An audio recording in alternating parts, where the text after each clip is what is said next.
Friends, this is the third time I have an occasion to brush shoulders with all of you. First occasion was when Rana Ayub published the Gujarat Files.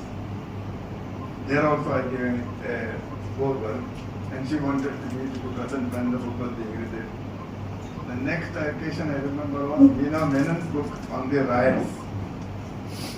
I did not contribute any foreword to it, but she insisted that I should be present, so I presented myself.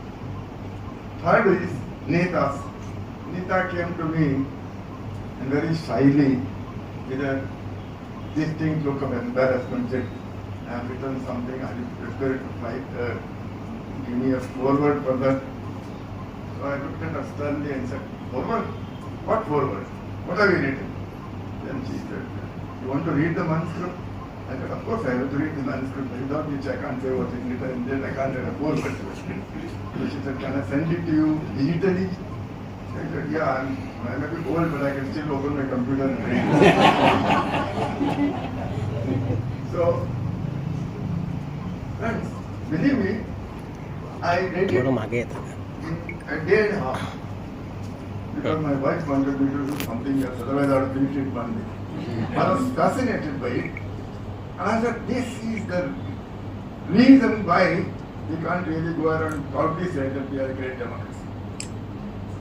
If the law does not take care of the intellectuals in the country, and this has always been all over the world, power does not make a challenge.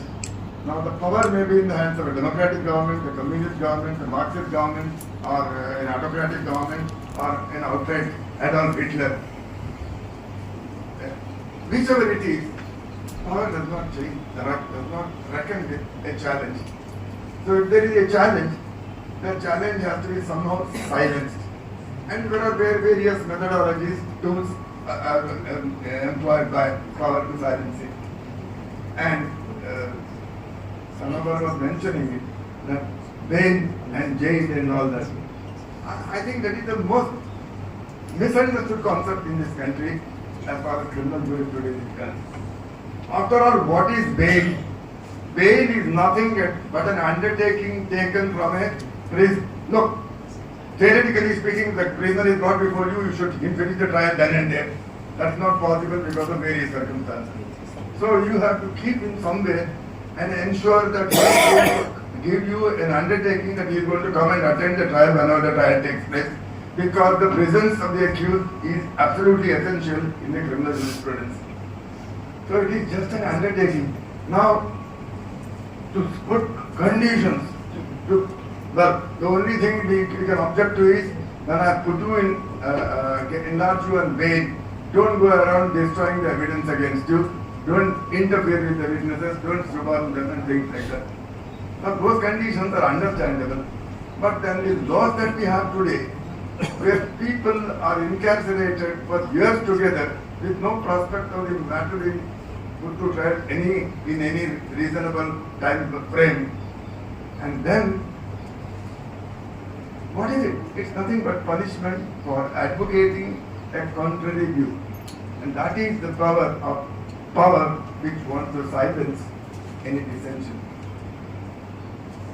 Well, I'm not an expert like all of you. You are all political masters in the matter. But when I read through the manuscript that was given to me, if you have noticed, I have said in the foreword, if what is stated here is true, the facts are true, then this is a condemnable issue. Now, why did I say that? I said it because I cannot vouch for the facts. Neeta vouched for the facts because she interviewed. Now, I cannot accept Neeta's version as correct. But if it is correct, it's a sorry state of affairs of the state. And whatever the government, it was this party, that party, or whatever it is, this is exactly the problem. One more thing. I saw a number of you being addressed as comrades and comrades and comrades.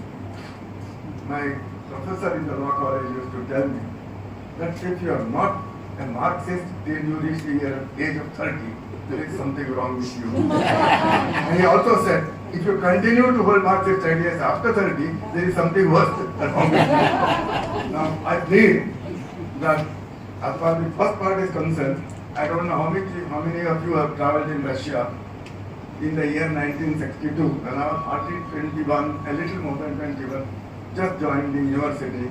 I had the occasion to travel for about 3.5 months in the entire Soviet bloc, including Russia, Czechoslovakia, Poland, Hungary, you name it, East Berlin and all that.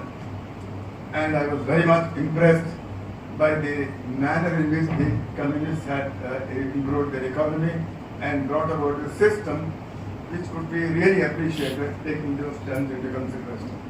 I collected a whole lot of books on Marxism, right from Das Kapital, Engels and all that. So my father used to be very annoyed with me. He said, "You're going to turn out to be a communist." No, I'm just reading it. Now, I don't know. I am not even sure how many books are there in my library. But somebody may raid my house and confiscate my library and say, "Here is the tide in the bull Marxist." I assure you that after I turned 30, I accepted my professor's doctrine and said, I don't want to be a Marxist. I'm not a Marxist. I have my own quarrels with Marxists on various issues. But coming to the last thing, something was said about my having headed the Riots Commission, which I was just a hole in the corner judge doing his work quietly in the Bombay High Court. And suddenly it pitched me to international fame. International fame for more reasons than one, because I had the distinct privilege, honor, whatever you call it, of 3 of the American Supreme Court judges requesting for permission to come and attend my proceedings. And I said, okay, I'm giving you permission not only to sit there, sit along with me on the desk. They sat with me for about an hour and a half. Of course, the things were there in Marathi, and I had to explain to them, along and explain to them. And then this resulted in an invitation for me to go to Washington to visit them whenever I went to Washington. That's another story. Now, why was I picked? That is $1 million question people ask me, and I'm going to give an answer to that. Anybody who has seen me from my engaged till today knows that I am a dyed-in-the-wool Hindu. That's the reason why I am not a Marxist. But does it mean that I hate Marxists or I hate somebody who is not a Hindu? I don't know how many of you have had the occasion to look at the evidence recorded by the commission, the famous or infamous Srikrishna commission. The previous chief minister at that time, Mr. Manohar Joshi, was in the witness box, and I insisted that I will personally cross-examine him. I have cross-examined him. That's a long record of his verbatim cross-examination. One of the issues that was raised was, what is Hinduism according to you? So when I asked him this question, he turned around and said, I don't know, you explain to me. So I said, very good. Hinduism, for me, is a means of attaining moksha, salvation. Hinduism for you is a means of attaining political power. He said, Abdi Kharai, sir, Abdi Kharai. And that is gone on record for anybody to examine the record. So this is the distinction between using a religious doctrine for the purpose of capturing power.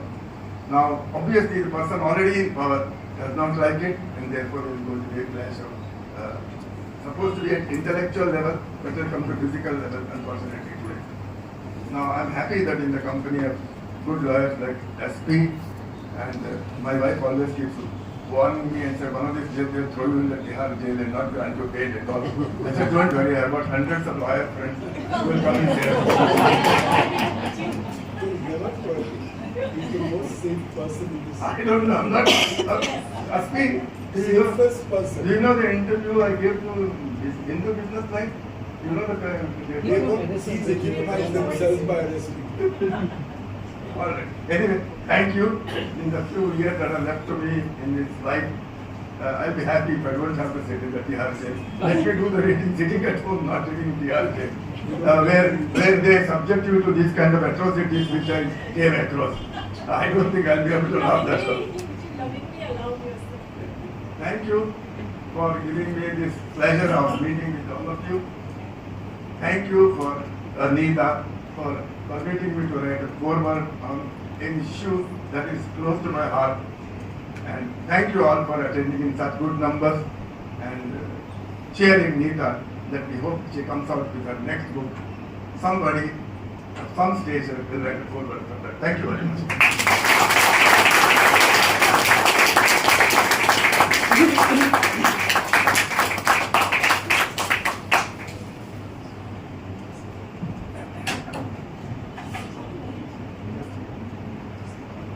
And now I request Senior Counsel Aspect Royal to say.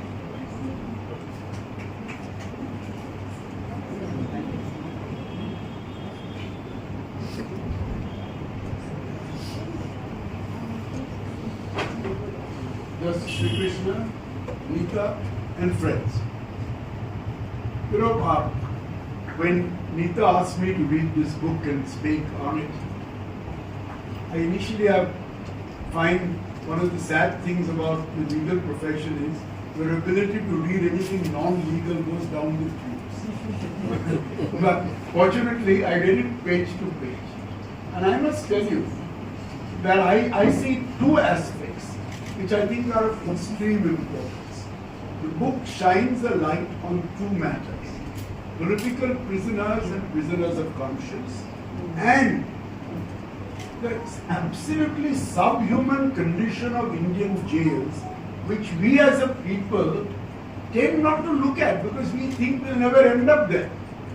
But it's so bad that I think any self-respecting civilized country can't have such a horrible subhuman jail system. So let me just deal with both these aspects a little bit. See, political prisoners are really a context of political offences, essentially. And these are offences created within special laws. Tada, Visa, UAPA, the works, it only changes alphabets. But they're designed to keep people in.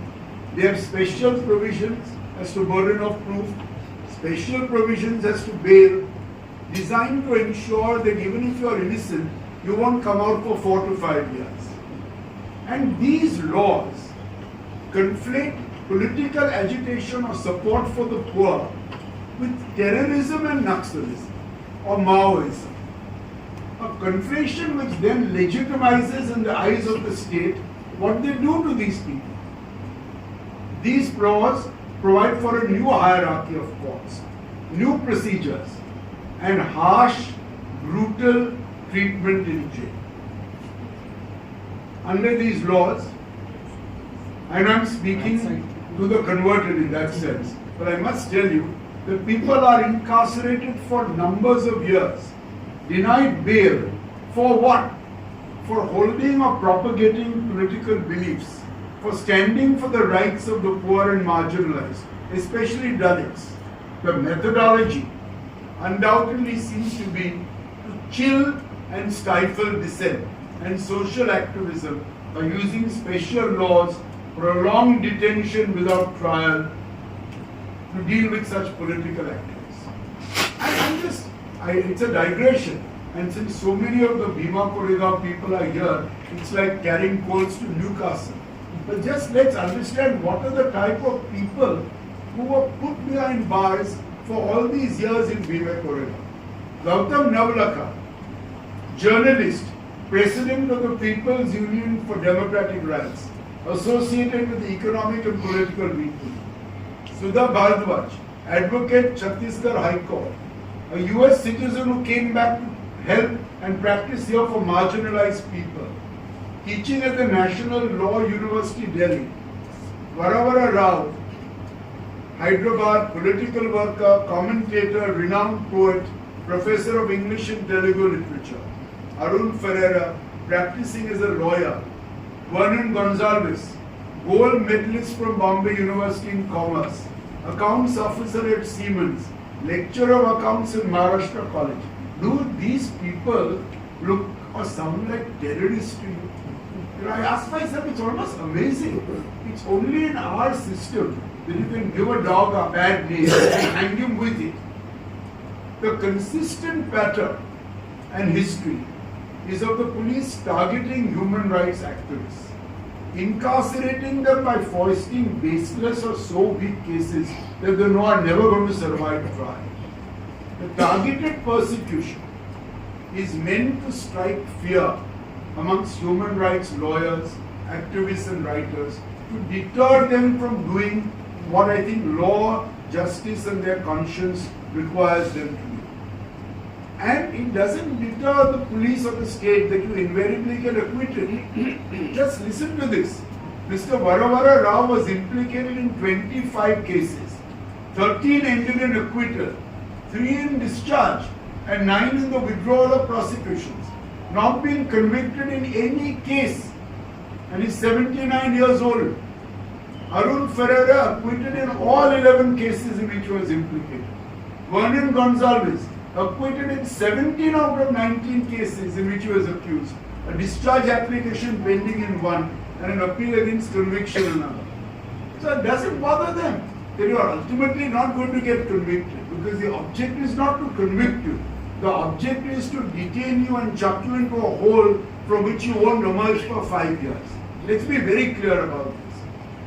Now, in all these cases, now no one lesser than Justice Chandrachud in the Bhima Koregaon judgment said that nothing produced before him remotely supported the charges that were said to be brought before him. And he in fact said that recording a finding that the allegations against these activists is taking liberties with truth. But they remain behind bars.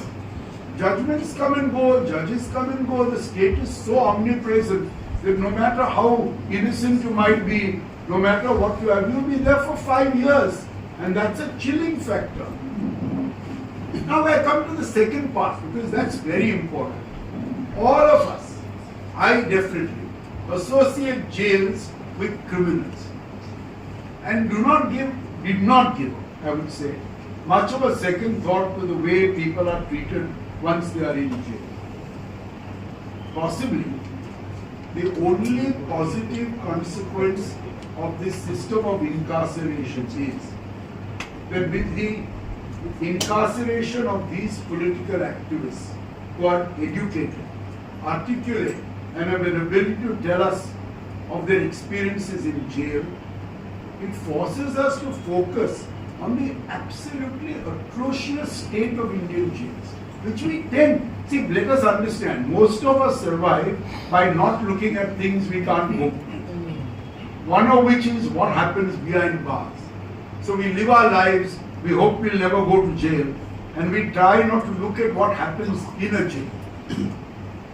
Neeta's book and its interviews shines the torch on the way these political activists, who are treated better than most people in jails, were harassed, the torment they undergo. And can you imagine what it would be like for ordinary poor people who have no recourse, whose stories no one is interested in, and who remain there for years, brutalized. They are jailed in filthy cells, given no beds or chairs, not even a cot. Most times, a mattress is denied. When the mattress is given, as Neeta's book points out, it's filthy and torn.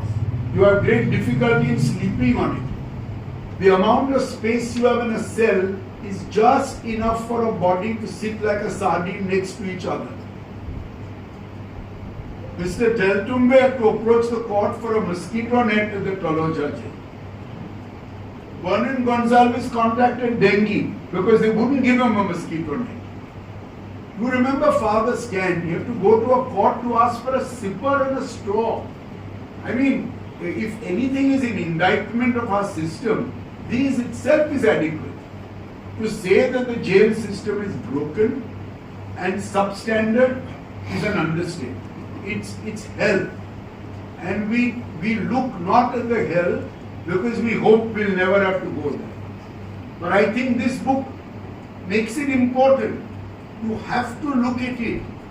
No civilized society can permit such a prison system. and then call itself a civilized society. Jails are so grossly overcrowded. Why can't the government provide better jails? You put someone in jail, it's all right.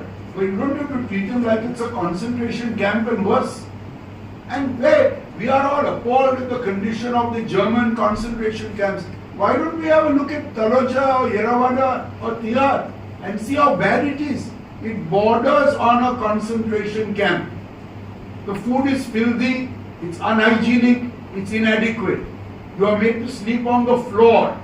You are not even given a rug or a mat in most cases. We just don't think about it.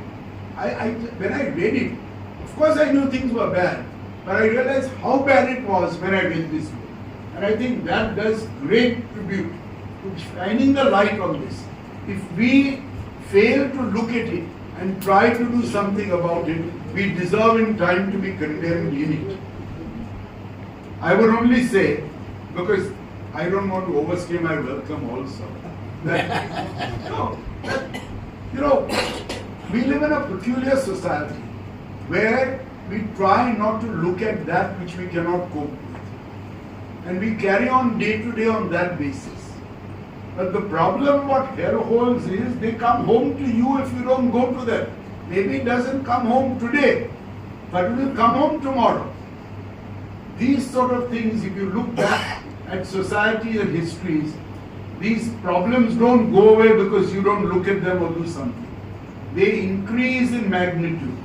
From the political activists, it comes to the average people. And there will come a time where if we don't do something about this, we are all going to be subjected to this inhuman carceration principle in the same hellholes. So I don't know, maybe the book is a good thing because it made me look, but I think somehow we must shout from the rooftops that a civilized society cannot treat political activists in this manner. And a civilized society, an Indian society, when we talk of our ancient traditions and our culture and how we lead the world and are respected, cannot incarcerate people in hellholes which are slightly better than concentration camps.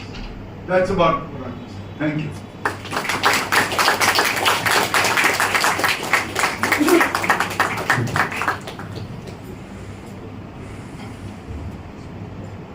Now we request Ramu Rangan.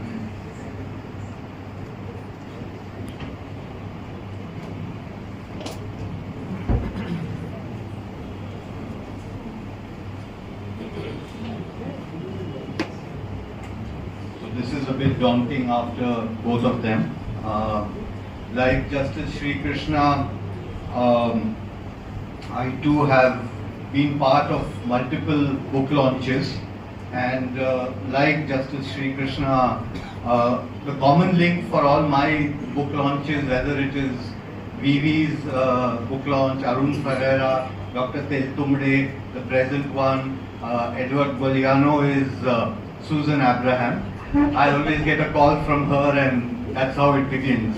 And delighted to do this, Nita. Kudos and congratulations. And another common link that one of the reasons one agreed or sort of offered oneself to do this is the names that I just mentioned, Arun, Virya, Anand Teltumde, is the fact that what shines through when you read this particular book is that in addition to the couple of things that were alluded to by both the legal luminaries, is that the world is their country, the mind is their church, and to do good is their religion. And yet, this is the kind of, incarceration that they encounter. The other reason which I mentioned Susan Abraham is a certain warning that she had given. And I think one of the best things that happen when a book of this nature is published is that they're constantly warning us. They're warning us about the time. But in the case of Susan, I don't know if you remember this was about 22 years ago, you had warned us. And unfortunately, I think at that time, even though there were conscience keepers of our society who were warning us, I think we were not very attentive in listening to what these warnings were.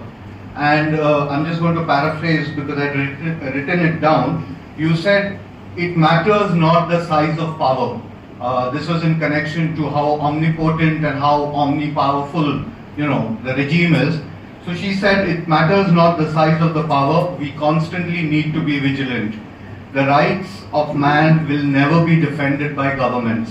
It will always be fought by the people. And I think that's what this book reminds us, that the fight is a continuous one. The other reason why I think this book is important, and I'm not going to get into any of the legal intricacies, is that I believe that books, I know there are many people who believe that a dog is a man's best friend, but I feel that a book is a man's best friend. And that is in a sense what the 11 interviews in these books do, because they spotlight, as you pointed out, the figures who we are constantly trying to brush under the carpet. So we live in a society of amnesia, we live in a society where we have forgotten. There will never be any real memory of who these 11 people are. There will be no day that will honor these people. They'll never be taught in school, and whatever they represent will always be obscured, it will always be occluded, and it will constantly be obliterated. And therefore, the book is important because it reminds us what they are fighting for. And one of the things that they're fighting for is human rights, and some of the things that were sort of spoken about, which I won't get into. And in a sense, I would call this book what each used to call it, the book of the people. It is the voice of the people, and therefore it becomes very, very important. My only complaint with Nita was, and I think I told this to her, that instead of 11 interviews, there should have been 89 more, 100 interviews. Instead of 240 pages, it should have had another 1700 pages, so 2000 pages, because I think it is a reminder of that which we all are so eager to forget. I mentioned Susan's foreshadowing, and because I'm a playwright, a poet, and all of that, I'm also trying to dwell into why I say the book is important and why voices of conscience are so critical. It's not just Nita's book, there are other books which are there when you walk into Kitab Khana or you walk into Trilogy. But in addition to these books which are about our times, there are of course the masters, there are the great classics. And this is something a theocratic or a religious state is always afraid of, literature and words.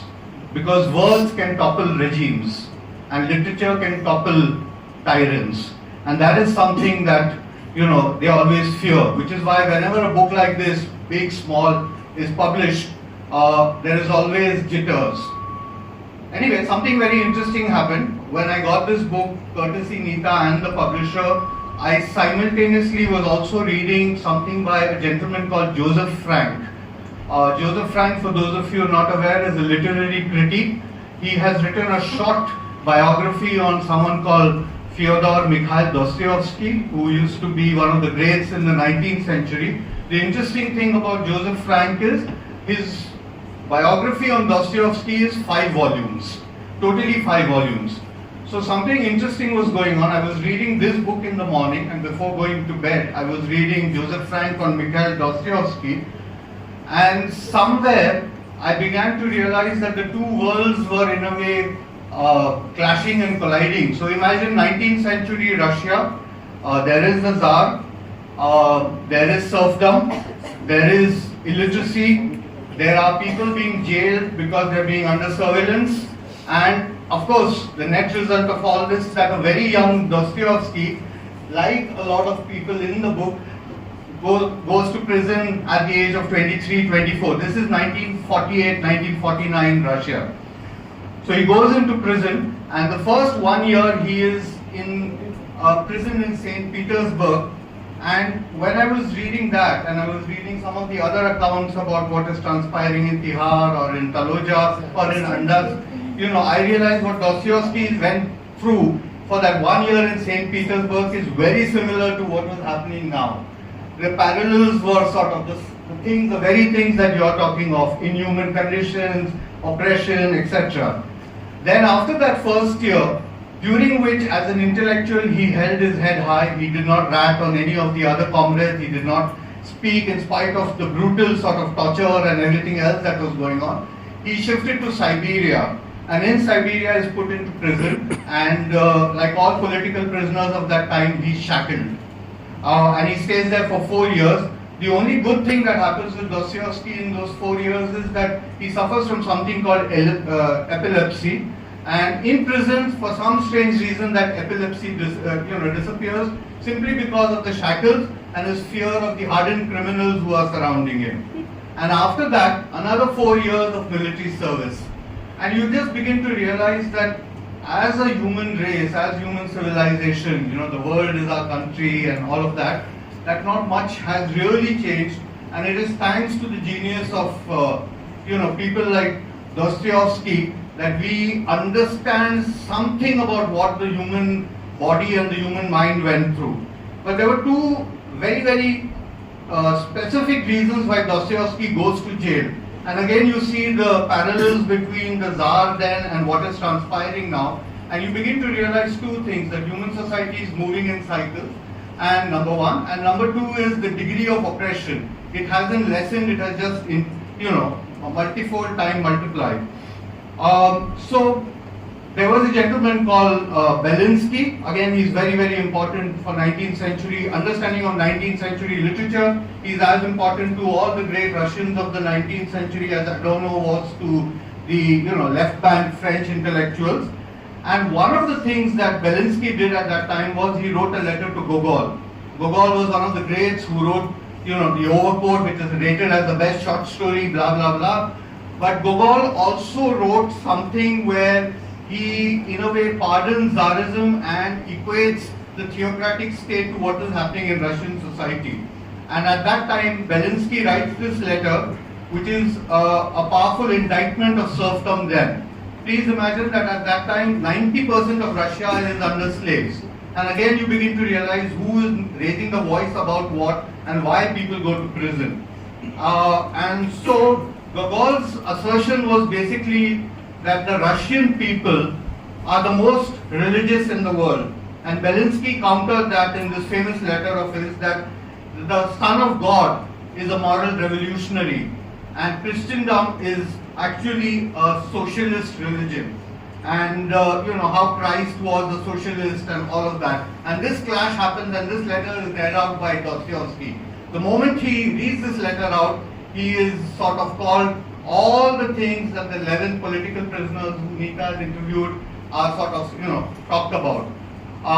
His relationship with Belinsky is ambivalent. Belinsky praises Dostoevsky as the greatest genius, but they fall apart. And as a result of which, Dostoevsky gets mixed up with another towering figure of that time, somebody called Petrovsky. I'm sorry, this is beginning to sound like a Dostoevsky lecture, I know, but you will realize why I'm doing this, because there are connections and everything is connected. And literature reminds us about this. We sometimes tend to forget very easily.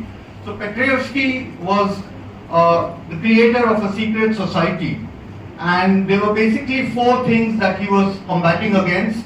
Again, all the 4 things which come up in this book: abolition of censorship in whatever form, reform of the judicial system because that determined the destiny of 60 million Russians, liberation of the serfs because 12 million people were suffering under that, and above all, attacking the oppression of the Tsar and his rules, because he felt that it's going towards the same kind of absolutism that they saw in France with Napoleon and all that. So military despotism and clerical despotism.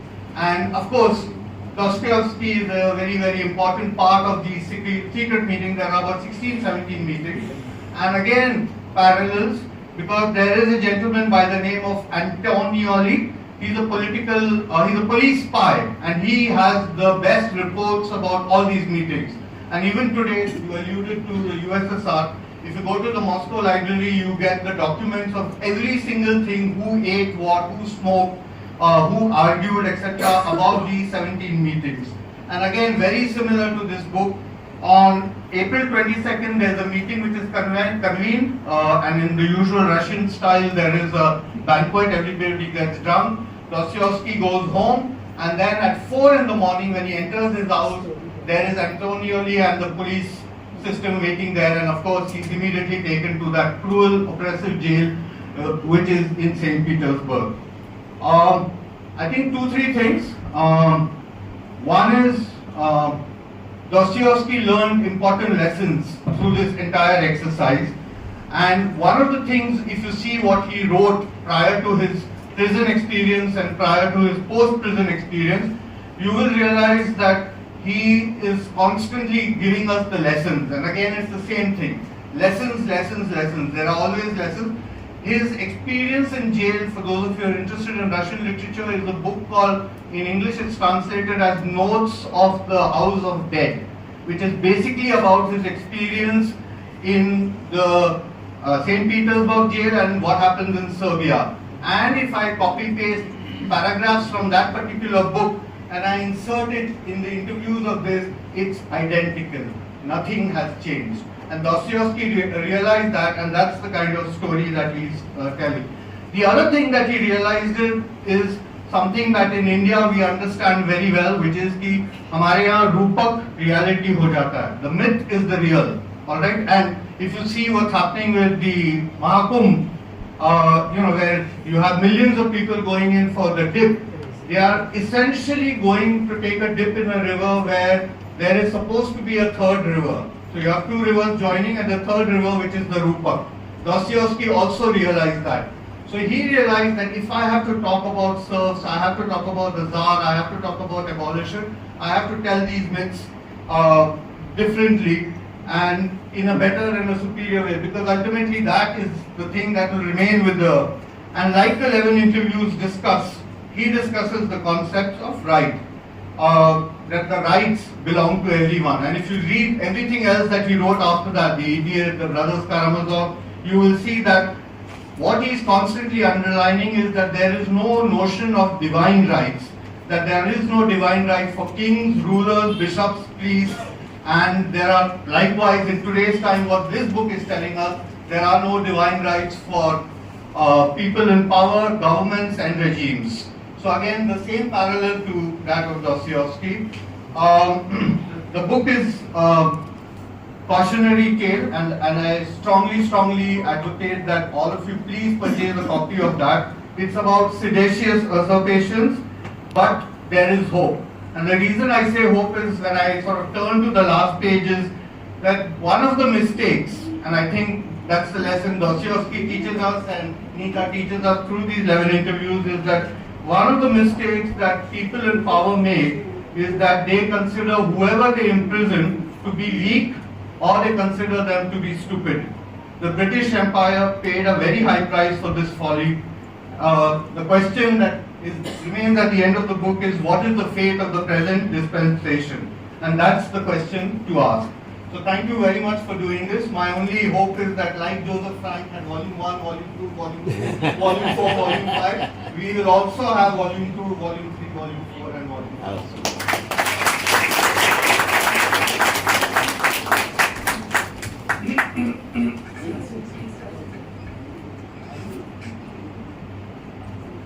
I'm sure you all are waiting for Neeta to say a few words now, but she has given me anything. Anyways, please do come and say something about how you wrote it.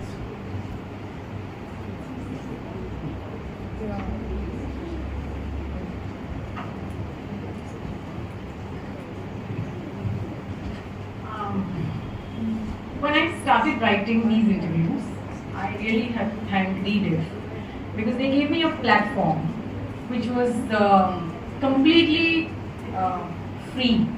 I really have not had such a platform for over most of my career.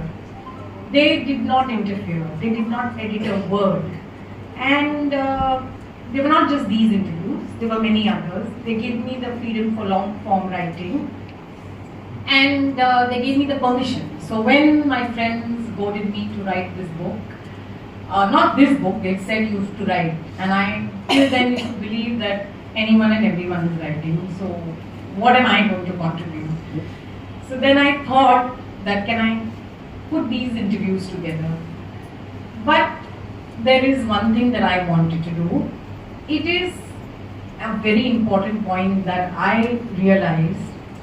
Dr. Vinayak Sen, people like him, today they are distant in public memory. As media, we have failed to take these stories back to the people and put it in public domain. I have done what I have always done all my life, and that is being a journalist. I thought that this book is incomplete if there are not people like Hemalata, Vinayak Sen in this book. Because it's not one government, it's not one party in power. We've seen since independence the draconian laws that have come into this society, in this country, whichever party is in power. The power is such that when a government is ruling, they want to control. And I think that is important that we put in there. And we bring these voices back into the main foray because they have been deliberately kept out. So I think, and interestingly, when you listed out the number of cases that VV has not been convicted, there were 2 cases only against Hemalata, and she was convicted. And she, of course, it got clear eventually, but she was convicted. He has never been convicted. And she was never even seen as a political prisoner. She was always seen as the wife of Bara Rao. And that is how our society is. Over a period of time, as I did these interviews, I thought that this is the way I can collate them and put them together in a book, because we need to bring these voices out. We need to know the root cause of why we reached here. And I think that with years, these laws are getting worse, and the perception in the minds of public is you must have done something wrong, and that is why you are in jail. And I hope this book makes people realize that you don't have to be in the wrong to be behind bars. You just have to be an opponent. You have to oppose. You have to dissent. And we all do that, whether it's our parents, our family. We all have rebelled. We all have opposed. And we are always seen as the guilty. And that's exactly what it is. Except that the accusations against some of these are so severe, not proven till now. The other thing is, of course, which everyone has spoken of, is the condition of jails. So these interviews really highlight that. What is more important is the mental health, the toll it takes on their mental health and the mental health of their families. Imagine that so many of these, except one journalist, that is Prashant Rahi, one case who is cleared of any legal issues, he's been acquitted. All of the others continue to be under the fear of law because these cases do not end. They are adjourned, they continue to appear in court. Just before the case, the families undergo a lot of turmoil, and there is never a conclusion, which is what their stories tell us. But I think at the end of the day, they are so inspiring. They are not sitting back dwelling on what has happened and crying, or it's not depressing. How they survive, how they network, how they help. They are privileged compared to the other prisoners. They are more educated than the other prisoners. They are prisoners who don't even know anything about their cases. They don't have lawyers. And how they have helped them. And they continue to help them even when they are outside. And not all of them are activists, by the way. And the last point being, whatever your ideology is, whatever the bent of mind is, whether you are a Shiv Sainik, whether you are an NCP, whether you are Marxist, whether you are communist, when you oppose, you are the same in the eyes of the government. You may have been with them as an alliance partner, but the minute you speak up, you are an opponent. So I think their stories tell us that speak up, and stand up for what you believe. I want to really thank Reediff, especially Mr. Ajit Balakrishnan and Nikhil Lakshman. I got publishers. It was a little difficult, but Yoda stood by me, Simon and Schuster. Thank you, Justice Srikrishna, for that lovely foreword and for coming here today. Thank you, Asti sir. Your word at the alumni dinner that you will come and speak. Thank you. Thank you, Ramu. Thanks a lot, Press Club. They have really been very, very welcoming and they have really helped me. Thank you, Samar. And Sanovar, she's really brave. And on the weekend, her building had a fire on the flat above her house. She's really gone through a lot and she's here today. So thank you. And thank you everybody. Thank you the 11 people who have spoken to me. Because without which this book would have been incomplete. Thank you everybody.